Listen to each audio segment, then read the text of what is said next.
This video is sponsored by Squarespace. This has been a highly requested video, and it's illuminated that I might have some problems. I'm going to rank all of my cameras that I own as a camera hoarding sort of person. I've got 4 categories. I've got all of my tiny everyday carry cameras, I've got my big boy cameras, I've got film cameras, and then I've got fun and weird cameras. I clearly have issues, and this is also my job. Don't feel like you need to buy this many cameras, but if you do suffer from gas, do let me know in the comments what your collection looks like.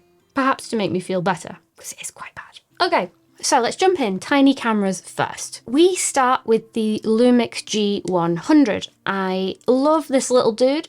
It's very misunderstood, but I do love it dearly. It's definitely good value for money because it goes for about 300 quid now. So it is really good value for money. I'm going to put it in C, value for money, because I wouldn't recommend it to everyone. The video side of it is lacking quite a lot and it is a little bit plastic fantastic. So C, but I do like it a lot. The Lumix GM5. I have 2 of these. I panic bought it in case one of them broke. I have it in janky red and delightful Japanese pristine black. It's flawed. I really wouldn't recommend it to everyone because it is a bit weird and a bit niche and certainly not good value for money. These are very expensive and very rare. The reason that it is so popular is it's the second smallest micro four thirds camera ever made, and it has an EVF. And those combinations of it being very, very small and an EVF make it very special. It is probably my favorite tiny camera. I'm going to put it in S tier. You're going to have to pry both of these from my cold, dead hands. And a reminder that this list is my own personal preference and not necessarily anything to do with the specs. The Olympus PL6 next. So the PL6, I like this camera because it's built like a little tank. It's very, very robust. I do like that the grip is detachable. You can just unscrew it on the side.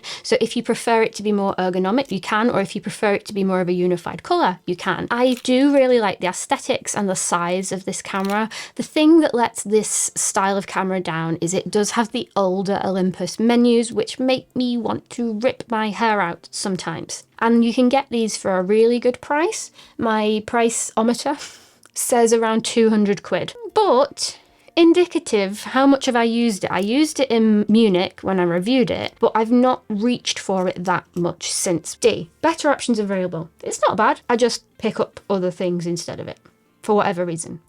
That I have 2 of, the Sony A5000. I have one of these which is infrared converted. The reason that these cameras remain popular is it is an APS-C sized sensor in a very, very small camera body. The menus are not great and it doesn't have a touch screen, so it's not the most intuitive to use. However, the infrared one is probably the most fun I had last year with any camera ever, and I got the whole thing for around 200 quid. I would recommend this to anyone. Bang for buck, it is the most fun that you can have with an older camera. I have a dedicated video all on that process if you would like to see that after this video. I'll link it in the description. The standard non-infrared version, I do think it's very good value for money. Why won't you go back on? Oh, this is the thing when you have loads of different camera models. The dot is always in a different spot and I can never remember where. So, value for money. I'll stick that in C. And I do need to do a dedicated review of this. I haven't yet. The Pentax KR. I found this in Japan when I was camera shopping and bought it, you guessed it, because it was pink and cute and it was only about £80 with the lens. I do think it's a delightful looking little camera. It's not exactly small, but it is quite interesting. So if you'd like a dedicated review of this, do let me know. I'm going to put it in tickles my camera nerd buttons. Next, we have the Olympus EM5. This is an oldie but a goodie. It's the first micro four thirds camera from Olympus where they took on the big boys. They were like, yes, it's small, but you take this seriously. It's got all the specs of a bigger camera. It's just smaller. I love that you have front and back dials. I love the aesthetic of it. I think it's very timeless. Olympus clearly think it's timeless because it's exactly the same as what they look like now. It's one of the best micro four thirds cameras you can buy if you're on a budget. So I'd recommend it to anyone. If you got 200 quid to spend, you can't go far wrong. Another one that I own twice, The Pentax QS1, the most premium Pentax Q version that came out. I have it in a lovely cream and beautiful pink. I would be the happiest person on the planet if Pentax just completely blew everyone's mind and did an updated version. There's lots of debate about this. It's one of the smallest interchangeable digital lens cameras you can buy, and all of the lenses are its own proprietary Q mount. And I think Q stands for cute. Surprisingly great image quality, insane crop factor because the sensor is absolutely dinky. But if you are a camera enthusiast, it's got to be on your wish list, right? It's just weird and wonderful. It tickles my camera nerd button, I think. The GX8, my hideously spray painted GX8, but underneath the hideousness, this is a fantastic blooming camera. This is weather sealed. You've got a really comfortable grip. You have a flippy screen. I love this camera very much. This was one of my very favorite everyday carry cameras for a very, very long time. And my notes tell me it's still only around 450 beans. I think it's amazing for certain things. Having recently used the GX9, which is a slightly more photocentric version, I think I would recommend the GX9 to anybody because it's an exemplary camera. It's like the Olympus Pen F, but without the massive price tag. I don't own the GX9, unfortunately. I couldn't justify owning both because there is a lot of crossover. I think if I had my time again, I may buy the GX9 over the GX8.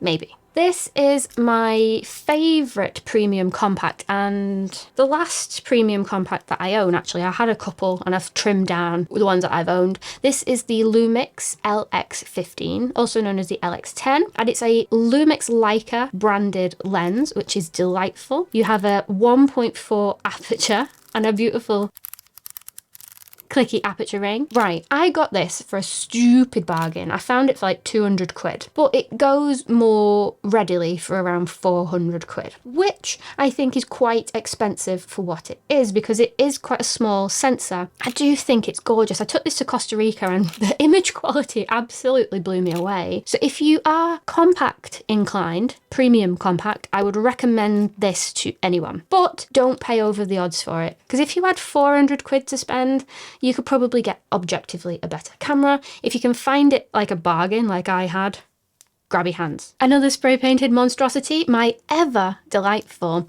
GX800. It's wonderful. It's a very similar spec to like a Lumix GM1 or even a GM5 without the EVF, but you can get them for peanuts comparatively. My notes tell me they still go for around £250. If you're looking for a cheaper everyday carry, this tends to be where I recommend it to anyone. Oh, that gives me the ranking, doesn't it? I would recommend this to anyone. I find these the most user-friendly everyday carry tiny cameras. GM1. This is the world's smallest Micro Four Thirds camera. We don't have an EVF, we don't have a flippy screen. It is quite stripped back in terms of spec. If you want something super duper small, like, it's gorgeous. This particular version of this camera, I wouldn't necessarily recommend it to everyone because it's expensive for what it is. Unless you are a camera nerd and you really, really want the smallest, it's probably too expensive because they go for like 450 quid. Oh my goodness. But I'm afraid you're going to have to pry it from my cold dead hands. Where's my pink machine? GF7. This is very, very similar to the GX800. It's just funkier colours and very, very minor variations. I would also recommend this to anyone. The Olympus TG7. Waterproof, crush-proof, drop-proof, really, really heavy-duty camera that is photocentric. I have GoPros and things like that are more video-centric, but for photography, this really impressed me. If you can find it at a good price and want something that is super duper rugged, this is great. I'm going to put this in amazing for certain things. The T-Type 701. Complete one single piece of magnesium alloy, aluminium, something fancy. So yeah, I do have it in silver, but you can buy these cute little official wraps for it. So I have it in yellow too. It is an L mount APS-C camera, and it is one of my favorite collector's item cameras. It may not be the fastest autofocus in the world. I wouldn't recommend it to anyone because it's very expensive for what it is unless you get a bargain. They go for around 800 beans now, which is insane. It tickles my nerd buttons. It is niche, but it is one of my favourite cameras. DxO1. It's really cute. It's absolutely tiny. You can connect it to your phone or use it standalone, which is what I prefer. You have a cute little dot matrix screen. It shoots what's called Super RAW, which is a file format by DxO, and because they make the noise reduction software, you can get really clean low light images from this. So it does tickle my camera nerd buttons. The Yongnuo, running Android 10, a very recent Micro Four Thirds camera. It came out, I think, in 2022. Absolutely hench. That confused face is the shot right there. It was a genuine confused face. I was trying to figure out how to change my aperture. It's fine, it's just 4 clicks deep in the app. That's what you need. F. I own it because I'm a weird camera hoarder. I'm glad that I own it because I find it very interesting, but it is a bit weird. Alice camera. This is such an interesting project. It's running 12 megapixel Micro Four Thirds sensor, and it's designed to work with your phone. It's very, very interesting. I had loads of fun using this and got some really nice photos out of it as well. I'm excited to see where this project ends up, but it is quite niche. It's obviously quite a niche camera, though it is cool, amazing at certain things. Those things are very niche, but it is pretty cool. The Fujifilm X-A20. This is an APS-C sized sensor. It's a more entry-level, older Fujifilm camera, and I got it for around £200, which is super duper cheap. If you're looking for an everyday carry that is affordable and a little bit quirky, this is a really good option. So I think I'm going to put this in C, value for money. The Olympus R. This whole thing is just the camera. It's just a sensor in a tube. It's bloomin' weird. You're supposed to use it with a phone, but it is quite old now, so that makes things a little bit tricky. It tickles my nerd buttons. Lumix CM1, similar thing. It's attached to an Android phone. It's basically an LX15 with a phone attached to it. If you like these quirkier devices, I have a dedicated video that goes into a bit more depth around the phone camera hybrid things that I own. So I only own it because I'm a weird camera hoarder. But back in the day, it was goated. Not so much now. Curveball. This is my camcorder, the HXDC3 paint job, all my own. I love this for documenting really informal stuff. I love the idea of using it sort of like a little time capsule. You can stick like a 32 gig card in here and it will last you for the whole year, basically, because the files are so small. You can hand this over to anyone and people know how to use it. This camcorder is great. I think it was about 30 quid. And it looks like it was about 30 quid as well, but I really like it. It tickles my camera nerd buttons. I wouldn't recommend it to everyone.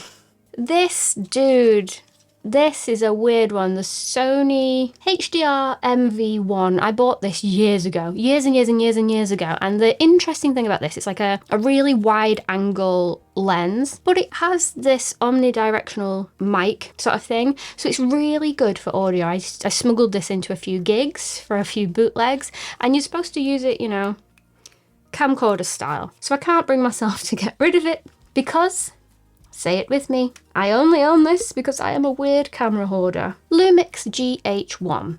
Absolute bargain trousers. I think I paid around £100 for this. It's gold. It's hideous. You can get them cheaper, not in the gold colour, but obviously I wanted the weird gold colour. Given the age of this, I think it still stands up really well today. I don't know if I'd recommend this to the average person because it is old as hell. I probably only own it because I'm a weird camera hoarder, but it is really good given the age of it. It is. GH2. Now this was a bargain. It was about 27 quid. Bargain, bargain, bargain. I really like the video quality out of this even now. It has a very distinct look, I think, compared to some more modern Micro Four Thirds cameras. I think this is a classic camera, and I have it more from the perspective of a camera collector rather than something that I actively use day in and day out. So I think better options are available, but for its time and even now, if you're looking for something with really interesting video features, the GH2 is stunning. The Lumix FP2. This is my other compact, and my god, it is not a premium compact, it's just a pants compact. 14 megapixels, JPEG only. The quality of this is not that great. I only own this because I'm a weird camera hoarder. The Nikon Coolpix 995. Pew, pew. Back when cameras used to be dead weird and people hadn't figured out that you could articulate the screen yet, so they just made the whole camera articulate instead. I only own it because I'm a camera hoarder and I thought it was really interesting. Conversely, the Olympus Comedia, the C5060, has the cutest little articulating screen. I bought this for a couple of quid. It was dirt cheap. It's really cool. It's charming. If you wanted a really old CCD camera, this one is great. It's held up and it's built like a tank. So it tickles my camera nerd buttons. Really does. Do I have more or less cameras than you were expecting? I have problems. Okay, moving on to film camera choices. I have much fewer of these, you'll be very happy to know. My favourite one is my Pentax ME Super. It probably won't surprise you to know that it, for this style of camera, pretty small, which is why I really like it. It's very, very easy to use, and I already had a lot of the K mount lenses because I have a K1000 as well. I did a film photography video on this camera with George Holden. It was a great video and he gave such good advice, so I'll link that in the description as well. So if you are looking for a smaller camera to get into film photography, I would recommend this to anyone. For my fancy pants bigger camera, film camera that is, I have a Canon A1. This is bigger and the Canon FD lenses can adapt very easily to Micro Four Thirds, so I gravitated towards this mount because I already had a ton of lenses. It's bigger than my other film cameras, so I don't take it out as much as I should. I would say B, amazing for certain things. My OG tiny film camera is the Olympus OM1, and this is when I started my camera delinquency. I don't even want to say customization because I do it quite badly most of the time. But yeah, my OM1 came with me on many a trip. There was a time when that was my original everyday carry, back when film and developing film does not cost the bloody earth. I love this camera. I think for another smaller form factor camera, if you're into film photography, the OM1 is delightful. So I would recommend this to anybody. Sob story time. This is my Canon F1, which I also defaced, which I think I did a quite good job on. The reason that I was obsessed with this camera is it has one of those, like, you can look into it sort of design. I saw a couple of people on TikTok or whatever with that style camera and I thought, I want to have a go at that. I already own the Canon FD lenses, so gorgeous. What nobody bloody tells you about this is it's actually a mirror image. So it's a pain in the ass to use in that way and only hipsters do it. So don't do it. I took this camera to Berlin with me, had a great time, presumably took some amazing images, but I found at the last moment that the winder spooler was broken. So it's buggered, screwed. Other options are available.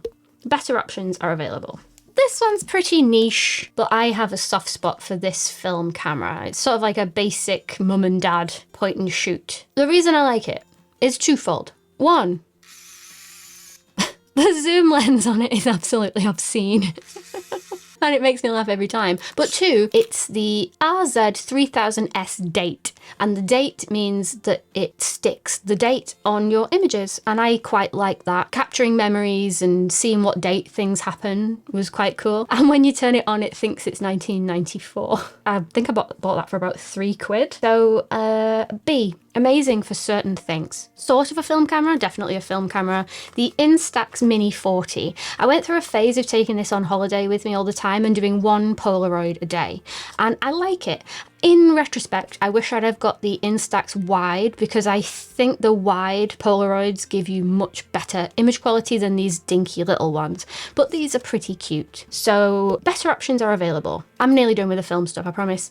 K1000, this was my thing. Between this one and my OM1, they were my first ever film cameras. Amazing for certain things. The Pentax 110 opening in here for the film is like a CMOS sensor size, which is why you can adapt these teeny tiny lenses to Micro Four Thirds, and that's primarily why I bought this, so that I could steal the lenses and adapt them to Micro Four Thirds. Tickles my nerd buttons.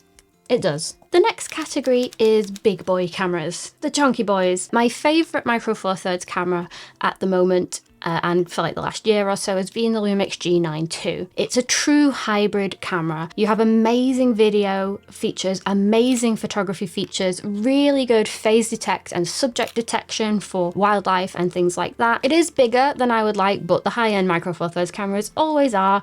The G9 II is epic and I would recommend it to anyone. Next, I have the OM1. Which is currently really, really dirty from when I took it out to visit the wolves, which was really good fun.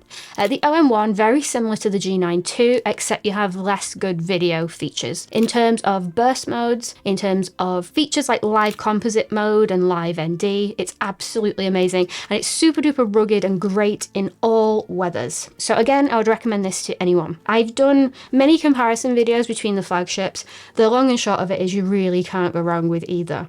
If you're buying a top-end Micro Four Thirds camera, they're both going to be great. Why are they not in Pry It From My Cold Dead Hands category? Well, Pry It From My Cold Dead Hands is like the cameras that like speak to me on an illogical level. In terms of tools, these flagship cameras are the best that you can get right now, but maybe they won't be forever. Anyway, GH5. Pry it from my cold dead hands. This is what I mean. This is the camera that started this YouTube channel. This is the camera that I filmed my first wedding films with. This is the camera I dropped in the sea when I went dolphin watching. No, please! This is the camera I've got astrophotography with. I took to Monument Valley. It's my forever camera. I don't use it nearly as much as I should, but I bloomin' love it, and you are going to have to bury me with it and pry it from my cold dead hands. Lumix S5 II and the S5 IIX, which I'm filming on, I'll bunch them together because they are very similar. These are, in my opinion, the best value for money you can get if you want a video-centric full-frame camera. They're super easy to use. You get regular updates with Lumix. I love them, love them, love them. These are the two that I shoot wedding photography with and wedding films now, along with the G9 II. And yeah, I would recommend these to anyone. These are amazing cameras if you're looking for full frame value. Then we have the Lumix S9, which is like a light version of the S5 II, I guess. It's very portable, very stylish. There's a couple of things missing, like you don't have an EVF or a mechanical shutter, but the video side is stunning. Stylized JPEGs straight out of camera. I have a lot of fun with this camera. Full frame everyday carry isn't really my bag, as you may see with this list. But if you are looking for a full frame camera that is a little bit smaller, that you can carry around every day, I can't think of a better option than this. So I think it's amazing for certain things. So those are my big boy cameras. I now have one more category, which is fun cameras and like video-centric cameras, I guess you would say. The Insta360 Go 3. This is what I use with the magnetic pendant for a lot of POV stuff. I think it's great because you can stick it on a lot of magnetic accessories and jump in the sea with it, for example. It's a really versatile, interesting camera. So I'm going to put that in. I would recommend this to anyone. Insta360 X4, the newest 360 camera that they do. I've been a fan of the 360 cameras for a while. I had the X3 and I took that to Kenya and things.